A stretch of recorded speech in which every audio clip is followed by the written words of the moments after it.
कल Monday night raw में Roman Reigns की जो अपीयरेंस थी उसमें जो उनके पास वर्ल्ड हेवीवेट चैंपियनशिप बेल्ट थी उनकी अगर आप साइड प्लेट्स पे नजर डालोगे तो भाई रोमन रेंस के पास वहां पे उनकी साइड प्लेट्स हैं ही नहीं। मतलब मेरे को तो नहीं समझ में आ रहा, ऐसा नहीं है ये पहले नहीं थी, ये साइड प्लेट्स पहले थी, लेकिन ये चल क्या रहा है कि पहले तो रोमन रेंस अपना खुद टाइटल घर नहीं लेके जाता भाई, और जब वो शो में आता है तभी वो टाइटल लेता है, और टाइटल को तुम्हें टाइटल की तरह एक ऐसे एक हाई वैल्यू की तरह दिखाना चाहिए। लेकिन मुझे ऐसा फील हो रहा है कि जैसी जैसी importance Roman Reigns undisputed championship को दिया करते थे वैसी इंपॉर्टेंस शायद वो वर्ल्ड हेवीवेट चैंपियनशिप को नहीं दे रहे। अब मैं ये नहीं कह रहा कि ये सिर्फ साइड प्लेट्स ना होने की वजह से है, इससे ये पता चल रहा है कि क्या सीरियस हैं भी ये उस चीज़ को लेके इतना। वैसे तो ये डब्ल्यू के मतलब डब्ल्यू की मैनेजमेंट का मुझे लगता है ज़्यादा काम होगा ना कि रोमन रेंस का, क्योंकि वो बस हमें दिखा रहे हैं ना ऐसे कि जैसे रोमन रेंस जब आता है अरीना में तब वो टाइटल लेता है, लेकिन अगर वो शॉट दिखाए ना तो हम तो यही मानेंगे भैया रोमन रेंस अपनी चैंपियनशिप घर लेके जाता है। तो इस हफ्ते जो मंडे नाइट रॉ का एपिसोड था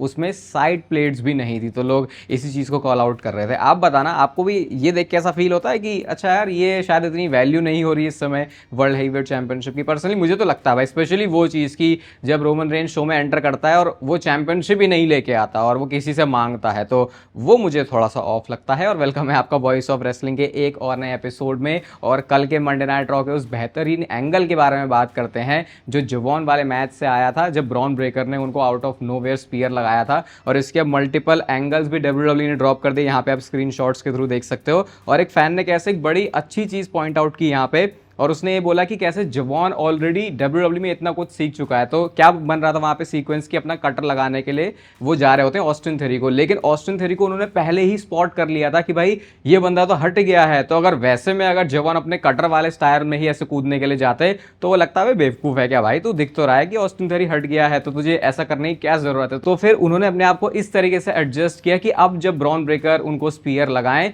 तो वो ऐसा ना लगे कि जैसे कि उन्होंने देखा नहीं है ऑस्टिन थ्योरी को। मतलब ये कुछ कुछ ऐसा है कि मान लो कोई बंदा स्प्लैश मारने जा रहा है, अब वो बंदा हट चुका है ऑलरेडी लेकिन फिर भी वो स्प्लैश मारने के लिए कूद रहा है, तो कैसा लगता है ना, बिल्कुल नकली, ऐसा स्क्रिप्टेड। अब स्क्रिप्टेड है ऑब्वियसली डब्ल्यूडब्ल्यू, लेकिन मैं हर बार बोलता हूं आपको कि अगर आप फैंस को ये सोचने में मजबूर कर देते हो कि भाई बहुत ज़्यादा बिलीवेबल ये है, एकदम रियल चीज़ हो रही है, तब जो स्टोरी टेलिंग है या फिर तब जो भी आप बोलते हो डब्ल्यूडब्ल्यू के रिंग का एक्शन वो और ज़्यादा अच्छा बन जाता है। तो इस चीज़ के लिए जवान को प्रेज़ किया जा रहा है। और अब जवान का आगे जो मैच होने वाला है वो किससे है, वो है जे ऊसो से, यानी कि अब किंग ऑफ द रिंग का हमको सिंपल सा समझ में आ गया है मामला। अब ओबा फेमी फाइनल्स में आ चुके हैं और जवान और जे ऊसो में से जो भी जीतेगा वो फेस करेगा ओबा फेमी को। अब सोचो अगर जवान ने हरा दिया जे ऊसो को और उसके बाद अगर जे ऊसो फाइनल्स में पहुंच गए और जे ऊसो इस किंग ऑफ द रिंग को जीत जाते हैं किसी भी तरीके से, ओबा फेमी को हरा के पिन करके कैसे भी, तो सोचो एक ऐसा मैच जहां पे जे ऊसो और ओबा फेमी दोनों हैं, उस मैच का आउटकम ये है कि जे ऊसो ने ओबा फेमी को हरा दिया, और वो भी तब जब ऑलरेडी फैंस जे ऊसो को लेके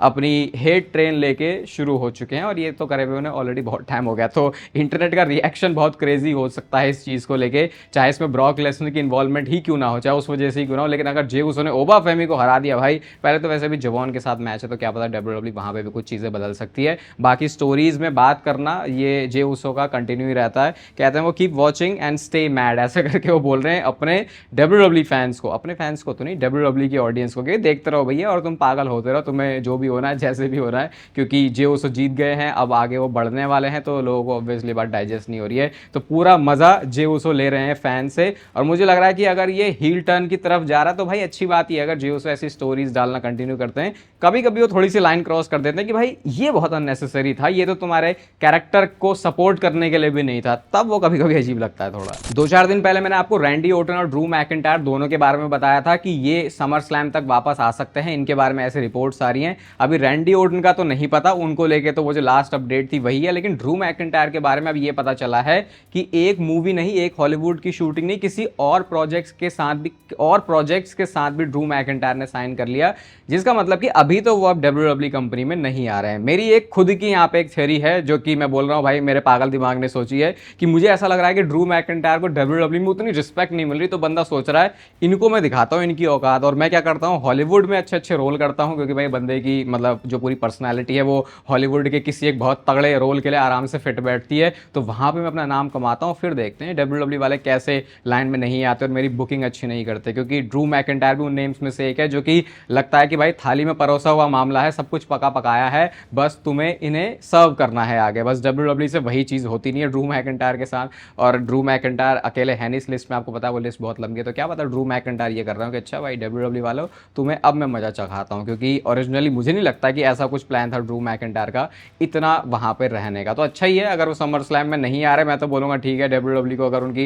एब्सेंस के बारे में फील होगा और अगर वो बाहर कुछ सक्सेसफुल हो जाते हैं तो डब्ल्यूडब्ल्यू वैसे ही मजबूर होगी, क्योंकि फिर उन्हें साफ पता चल जाएगा भाई ये बंदा थोड़ा नक्शे वाला है, और अगर हम डब्ल्यूडब्ल्यू में सही नहीं चलाएंगे तो ये बाहर भी चल सकता है। रोमन रेंस और कॉनर मैग्रेगर के अनफिनिश्ड बिजनेस के बारे में तो आई थिंक आपको अच्छे से ही पता होगा, अगर आप इस प्रोफेशनल रेसलिंग या फिर ये एमएमए यूएफसी वाले वर्ल्ड में थोड़ा बहुत भी एक्टिव रहे हो पिछले कुछ टाइम से, तो बहुत टाइम पहले की बात हो गई है कि एक कॉनर की तरफ से ट्वीट आता है जहां पे वो प्रोफेशनल रेसलिंग को ऐसे फेक स्क्रिप्टेड करके बोलते हैं, तो उस पर रोमन रेंस ने जवाब दिया था कि भैया जितना तेरा पूरा साइज है ना उतना तो मेरा पैर ही है, ऐसा करके वो बोलते हैं। और ये बात उसके बाद कई बार अलग अलग मौकों पर निकलती रहती है, जब भी सेम कॉन्वर्सेशन में क्या बात होती है कॉनर मैग्रेगर या फिर डब्ल्यूडब्ल्यू के बारे में, तो लोग ये वाला ट्वीट लेके आ जाते हैं। अभी टीकेओ की तरफ से ये ट्वीट आता है, जो मैंने आपको फोटो दिखाई भी थी रोमन रेंस की ओटीसी करके उनको मेंशन कर रहे हैं, तो इस वाले ट्वीट को कोट करते हुए कॉनर ने हु करके लिखा है, हु और उसके बाद क्वेश्चन मार्क। तो इसके एक ही मतलब है कि वो बताना चाह रहे हैं भाई किस बंदे के बारे में बात कर रहे हो तुम, हु करके ये एक तरीके से स्लैंग या फिर छोटा सा रोस्ट मारने का तरीका होता है। तो अब दोबारा से ये वाली बात शुरू हो गई कि भाई रोमन रेंस और कॉनर मैग्रेगर के बीच में कहीं हमको कुछ आगे जाके देखने को मिल सकता है। क्यों? क्योंकि अब टीकेओ के अंदर यूएफसी और डब्ल्यूडब्ल्यू दोनों आ चुके हैं, तो हो भी सकता है कि क्या पता ये ट्वीट इस तरीके से भी किया हो कि ये आगे जाके कुछ प्लान कर रहे हो, क्योंकि कॉनर मैग्रेगर भाई एक बहुत अच्छी पॉपुलर पर्सनैलिटी है इस स्पोर्ट के अंदर, तो मतलब ये ज़्यादा आई बॉल्स अट्रैक्ट करने के हिसाब से ये एक अच्छा मैचअप हो सकता है। खैर अभी इसके बारे में दूर दूर तक प्लान तो कुछ नहीं लग रहा, लेकिन फीलिंग ऐसी है कि हाँ ऐसा हो भी सकता है कि कॉनर का इस बार ये जो ट्वीट है वो गुस्से में ना हो बल्कि किसी एक प्लानिंग का पार्ट हो। एलए नाइट के आजकल दिन बिल्कुल भी अच्छे नहीं चल रहे, आजकल क्या उनके दिन बहुत सालों से अच्छे नहीं चल रहे, और ना ही वो किंग ऑफ द रिंग के टूर्नामेंट में आगे बढ़ पाए। तो उनके बारे में एक रिपोर्ट आई है कि पहले डब्ल्यूडब्ल्यू ने एलए नाइट को प्लान किया था इस किंग ऑफ द रिंग के टूर्नामेंट का विनर बनाने के लिए, लेकिन उसके बाद डब्ल्यूडब्ल्यू ने जो प्लान्स हैं उनको चेंज कर दिया। मुझे नहीं पता कि ये प्लान्स क्यों चेंज हुए या फिर ये एक्चुअल में रिपोर्ट भी कितनी सही है कि एलए नाइट को लेकर डब्ल्यूडब्ल्यू सीरियस थी, क्योंकि पिछले कुछ महीनों से जैसा चल रहा है मतलब मुझे तो कोई ज़्यादा यकीन नहीं हो रहा इस बात पे कि सही में डब्ल्यूडब्ल्यू कंसिडर कर रही थी कि एलए नाइट इस मैच को जीतें। और मंडे नाइट रॉ में कल जो उनका प्रोमो भी था, फिर से देख के ऐसा लगता है कि यार ऐसा भी नहीं है कि डब्ल्यूडब्ल्यू सोचती नहीं है कुछ एलए नाइट के बारे में, क्योंकि उनको सेगमेंट तो मिलते हैं, उनको प्रोमो कट करने का अब मौका तो मिल रहा है। पिछले कुछ हफ्तों से ये चीज़ थोड़ी बदलती हुई देखी है, पहले तो बंदा गायब सा ही दिख रहा था, पता ही नहीं चल रहा था वो कहाँ पे है, लेकिन फिर भी समझ में ये नहीं आ रहा कि डब्ल्यूडब्ल्यू सोचती क्या है उनको लेकर। बहुत सारे लोग ना ये भी कह सकते हैं कि एलए नाइट अगर जीत भी जाता इस टूर्नामेंट को तो क्या वो चैंपियनशिप जीतता, चांसेस काफी ज्यादा है कि नहीं भाई वो चैंपियनशिप नहीं जीतने वाले थे। लेकिन इसका मतलब ये तो नहीं भाई कि वो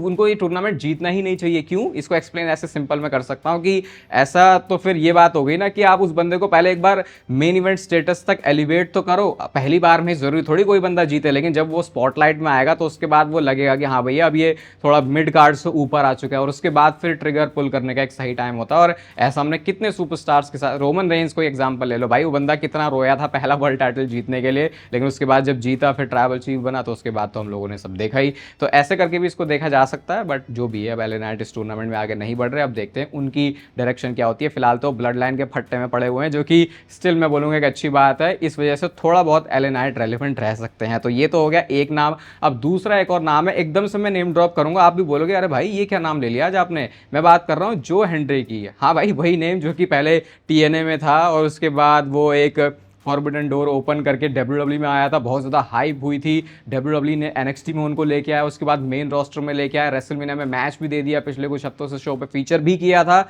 लेकिन ये डब्ल्यूडब्ल्यू की क्रिएटिव लोगों की सबसे घटिया, मतलब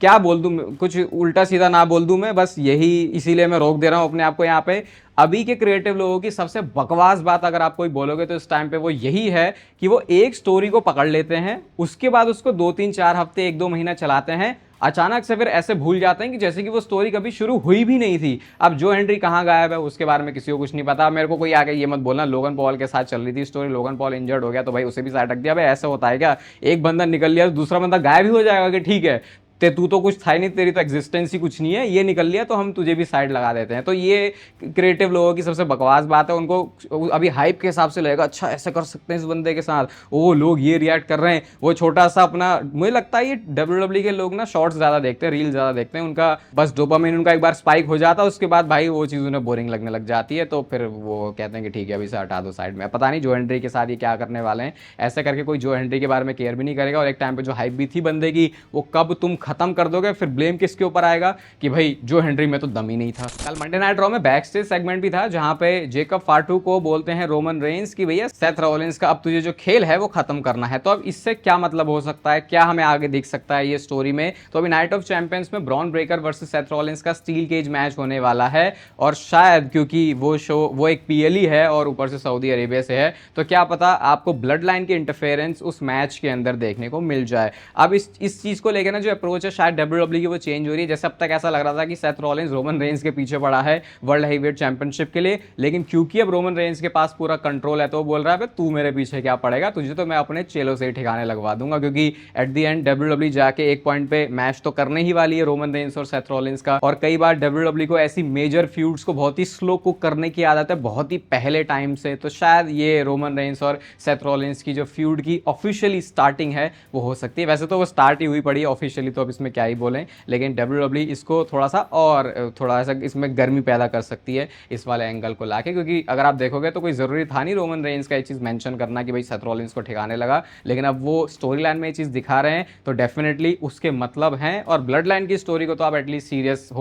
सीरियसली ले सकते हो क्योंकि यहाँ पे ये दो चार चीजें करके फिर आजकल भूल नहीं रहे, एटलीस्ट रेसलमेनिया के बाद से चीजें कंसिस्टेंट है। मंडे नाइट रॉ के ओपनिंग सेगमेंट में जेकब फाटू के केओस के बाद वो एरिक आंड्रे को धोने के बाद जब रोमन रेंस जा रहे होते हैं बैक स्टेज तो वो कुछ बातें बोलते हैं और ये जो बातें हैं वो ऐसी छोटी मोटी बातें नहीं बोली गई, डब्ल्यूडब्ल्यू के रेसलमेनिया तक के प्लान्स हमको बता रहे हैं। अब यहाँ पे सब टाइटल्स को डब्ल्यूडब्ल्यू ने ड्रॉप कर दिए। यहाँ पे रोमन रेंस ये बोल रहे हैं कि अच्छा तुम्हें अगर सही में ये चीज चाहिए तो आओ भैया आके ले लो, हमें फोर्स मत करो कि हम तुम्हें धो दें क्योंकि उसके बाद हम ऐसा धोएंगे कि भाई तुम उठ नहीं पाओगे। मतलब ये थोड़ा मैंने अपना हिंदी ट्रांसलेशन मार दिया इसका, लेकिन वो कहते हैं कि बुरे लोगों को तुम्हें तोड़ना पड़ता है, उन्हें स्मैक करना पड़ता है, उन्हें नीचे गिराना पड़ता है। तो ये रोमन रेंस ने बोला। अब डब्ल्यूडब्ल्यू जिस तरीके से ब्लड लाइन की स्टोरी लाइन को दिखा रही है ये डब्ल्यूडब्ल्यू की क्लियर डायरेक्शन है कि ये सारी चीजें पॉसिबली कल्मिनेट करने वाली हैं अगले साल की रेसलमेनिया जो कि होने वाली है सऊदी अरेबिया से। अब तो ये क्लियर देख के पता चल रहा है कि डब्ल्यूडब्ल्यू ने ब्लड लाइन को बहुत ही स्ट्रॉन्ग तरीके से दिखाना शुरू कर दिया है, ना सिर्फ मंडे नाइट रॉ में बल्कि स्मैकडाउन में भी। तो ये वो जो पहले वाले स्मैकडाउन के दिन थे